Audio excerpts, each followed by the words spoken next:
Hello అండి, welcome to cinema పంచాంగం.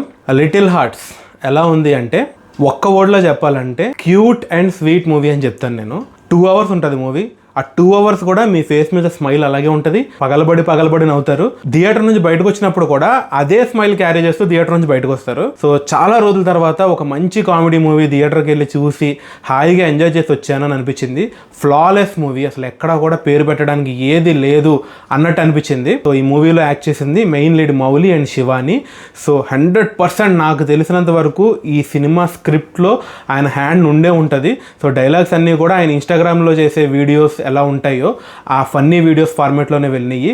ఎక్కడ కూడా ఓవర్గా అనిపించదు, ఓవర్గా ఎక్కడ ఎమోషన్స్ ఉండవు, ఓవర్గా కామెడీ ఉండదు, ఓవర్గా ఎక్కడ ఫైట్స్ లాంటివి అట్లాంటివి ఏమీ లేకుండా చాలా కామ్గా, అంటే మనకు నిజంగా మనం 90s and 2000 బాన్ ఎవరైతే ఉంటారో మీరు, సో వాళ్ళ రిలేటబిలిటీ ఫ్యాక్టర్ మీద డిపెండ్ అయ్యి ఉండే కామెడీ ఇది. సో ఆ ఏజ్లో ఆ టైంలో పుట్టిన వాళ్ళకైతే మాత్రం పిచ్చగా కనెక్ట్ అవుతుంది మూవీ. చాలా బాగా ఎంజాయ్ చేస్తారు. అండ్ మెయిన్ లీడ్ వచ్చేసి శివాని యాక్ట్రెస్ అండి, అండ్ మౌలి గారు. సో ఇద్దరు కూడా అసలు నిబ్బా క్యారెక్టర్స్లో అసలు నిజంగా వాళ్ళు నిజంగా నిబ్బీలు, వాళ్ళిద్దరూ లవర్స్ అన్నట్టు అనిపిస్తుంది మనకు సినిమా చూసినంతసేపు. ఇరక్కొట్టి పడేశారు యాక్టింగ్. అండ్ సైడ్ కిక్ క్యారెక్టర్లో జై క్రిష్ అని, ఆయన కూడా ఇన్స్టాగ్రామ్ ఇన్ఫ్లుయెన్సరే. ఆయన కూడా అయితే అసలు పంజరేలాగలు మామూలుగా లేదు. ఆ మౌలి అండ్ జై క్రిష్ ఉండే కాంబినేషన్ సీన్స్ కూడా పిచ్చ కామెడీగా ఉన్నాయి అసలు అవి. బట్ ఎక్కడో కొంచెం ఈ బూతులు డబుల్ మీనింగ్ డైలాగ్స్ లాగా అనిపించింది. ఆ బూతుల రిఫరెన్స్ ఒక్కటి తీసుకున్నాడు, అది ఒక్కటి తీసుకోకుండా ఉంటే బాగుండి అనిపించింది. బట్ స్టిల్ అది కూడా ఓవర్గా వెళ్ళలేదు, అది కూడా ఒక లిమిట్లోనే వెళ్ళారు. ఈ మూవీ వచ్చేసి ఆదిత్య హాసన్ అని చెప్పి మన 90s మూవీ డైరెక్ట్ చేసిన డైరెక్టర్ దీన్ని ప్రొడ్యూస్ చేశారనమాట. అండ్ ఈ మూవీ డైరెక్ట్ చేసింది వచ్చి సాయి మార్తాండ్ అని చెప్పి ఒక మీమర్ అంట. సో ఇది 2015లో జరిగే స్టోరీ కాబట్టి ఎక్కువ మీమ్స్ రిఫరెన్స్ లేకుండా ఒక ఆర్గానిక్ కామెడీ ఇవ్వడానికే ట్రై చేశారు. మేబీ ఆయనకు మీమ్స్ రిఫరెన్స్ ఇచ్చుంటే ఇంకెంత బాగా తీసేవారో అనిపించింది. ఆయన ఉన్నంత మట్టిగా అయితే మాత్రం చాలా బాగా చేశారు. చాలా పెద్ద చేతులు ఉన్నాయండి దీంట్లో. ఆయన ఆదిత్య హాసన్ కానీ, మౌలి కానీ, అండ్ సాయి మార్తాండ్ కానీ, ఇలాంటి ముగ్గురు స్పాంటేనియస్ డైలాగ్స్, స్పాంటేనియస్ కామెడీ రాసుకునే ముగ్గురు కలిస్తే ఎలాంటి ప్రోడక్ట్ వస్తుంది అనే దానికి ఒక ఎగ్జాంపుల్ లాగా అనిపించింది నాకు. మౌలి అండ్ జై క్రిష్ ఇద్దరు కూడా ఇన్స్టాగ్రామ్ ఇన్ఫ్లుయెన్సర్స్. ఇప్పుడు దాకా ఒక్క మూవీ కూడా వాళ్ళది స్క్రీన్ మీద రిలీజ్ అవ్వలే, బిగ్ స్క్రీన్ మీద. అన్నీ ఏవో ఇన్స్టాగ్రామ్లో వచ్చే వీడియోస్, షార్ట్ ఫిలిమ్స్, లేదంటే 90s కూడా ఓటీటీలో రిలీజ్ అయిన ఒక సిరీసే. ఆయన ఫస్ట్ మూవీకే ఈ మాత్రం ఫ్యాన్ బేస్ని క్రియేట్ చేసుకున్నాడంటే నిజంగా గ్రేట్. ఆయన వచ్చే సీన్స్ కానీ, ఆయన ఎక్స్ప్రెషన్స్కి కానీ అసలు అరుస్తూనే ఉన్నారు వెనక జనం. సో థియేటర్ అంతా కూడా ఎరప్ట్ అయిపోయింది ఆ నవ్వులతో.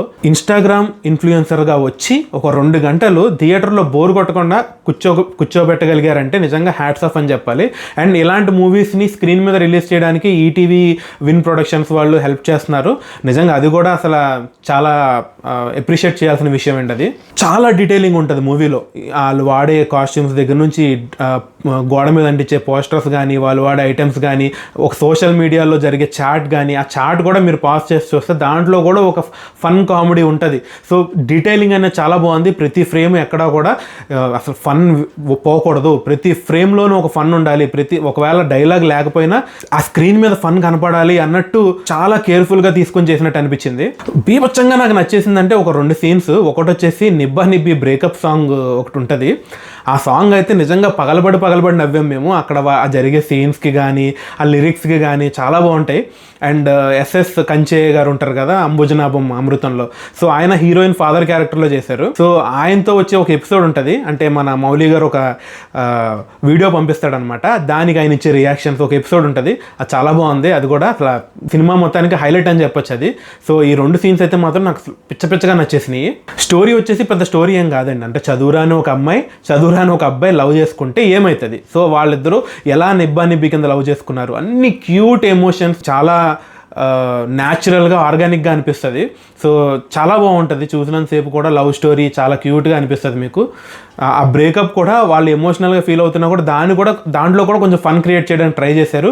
ఒక దగ్గర ఒక ఎమోషనల్ డైలాగ్ చెప్పినా కూడా వెంటనే దాన్ని మనం అందులో డీప్గా తీసుకెళ్ళిపోకుండా మళ్ళీ ఫన్ పార్ట్లోకి లాగేస్తారు. ఆ లెవెల్ ఆఫ్ డైరెక్షన్ అనేది చాలా మంచిగా అనిపించింది. నాకు ఏం మిస్ అయిందంటే 90s వెబ్ సిరీస్ చూసిన తర్వాత కొంచెం ఇంచుమించు అదే కాన్సెప్ట్లో వెళ్తుంది కదా. ఆ శివాజీ గారు అండ్ అందులో చిన్న బాబు ఉంటాడు. సో వాళ్ళిద్దరు కూడా ఉండుంటే బాగుండు దీంట్లో అని అనిపించింది. బట్ స్టిల్ రాజీవ్ కనకాల గారు కూడా బాగానే పుల్ చేశారు ఆ ఫాదర్ క్యారెక్టర్. బట్ శివాజీ గారు ఉండుంటే ఇంకా బాగుండేదేమో అనిపించింది. మేబీ 90s వెబ్ సిరీస్ లాగా అయిపోద్దని చెప్పి వాళ్ళిద్దరిని తీస్తారేమో, కానీ ఆ బొడ్డోడిని అయితే నేను ఖచ్చితంగా మిస్ అయ్యాను ఆ మూవీలో. సో ఎందుకంటే ఆ 2 క్యారెక్టర్స్ ఉన్నాయి ఈ మూవీలో, వాళ్ళని తీసుకుని ఉంటే చాలా బాగుండేదని అనిపించింది నాకు. సినిజిత్ అని చెప్పి ఈ మూవీకి బ్యాక్గ్రౌండ్ మ్యూజిక్ అండ్ సాంగ్స్ ఇచ్చారు. అసలు సాంగ్స్ ఉన్నట్టే ఉండదు, అట్లా వెళ్ళిపోతూనే ఉంటాయి సాంగ్స్ అన్నీ, స్టోరీలో వెళ్ళిపోతూ ఉంటాయి. అండ్ మ్యూజిక్ కూడా చాలా బాగుంటుంది. ఎక్కడ కూడా ఓ డబడబడబా ఆ మ్యూజిక్తో సీన్ ఎలివేట్ చేయడం కాదు, ఆ సీన్కి అట్లా బ్లెండ్ అయిపోతుంది మ్యూజిక్. చాలా క్లీన్ మ్యూజిక్ ఇచ్చినట్టు అనిపించింది నాకు. సినిమా అంతా అయిపోయిన తర్వాత మౌలి గారు ఒక డైలాగ్తో ఎండ్ చేస్తారు. ఎండ్ స్క్రీన్ పడినప్పుడు, ఈ సినిమాకి మీరు నెగిటివ్ రివ్యూ ఇస్తే మీ మీద ఒట్టే అంటాడు. ఈ సినిమాకి ఎవరు నెగిటివ్ రివ్యూ ఇవ్వలేరు. అంత మంచి సినిమా తీసిన తర్వాత ఎందుకు నెగిటివ్ రివ్యూ ఇస్తారండి అట్లా. చాలా బాగుంది మూవీ అయితే. సో ఈ సినిమాకి పెద్ద ప్రమోషన్స్ కూడా అక్కర్లేదు, మౌత్ టాక్తోనే బ్లాక్ బస్టర్ అయిపోద్ది. ఆల్రెడీ నాకు తెలిసి అయిపోయి ఉంటుంది బ్లాక్ బస్టర్. సో చాలా మంచి మూవీ, ఖచ్చితంగా థియేటర్కి వెళ్ళి చూడండి, మిస్ అవ్వద్దు. ఓటీటీలోకి వచ్చాక చూద్దాంలే అని అనుకోవద్దు, థియేటర్కి వెళ్ళి చూడండి, ఫ్యామిలీతో హాయిగా నవ్వుకొని వెనక్కి రావచ్చు. ఇదండి మన రివ్యూ. మన సినిమా పంచాంగంని మీరు సబ్స్క్రైబ్ చేసుకోకపోతే సబ్స్క్రైబ్ చేసుకోండి. అంటే మీకు జస్ట్ ఒక బటనే సబ్స్క్రైబ్ అనేది, జస్ట్ ప్రెస్ చేస్తే మాకు ఎంకరేజ్మెంట్ ఉంటుంది. Thank you so much.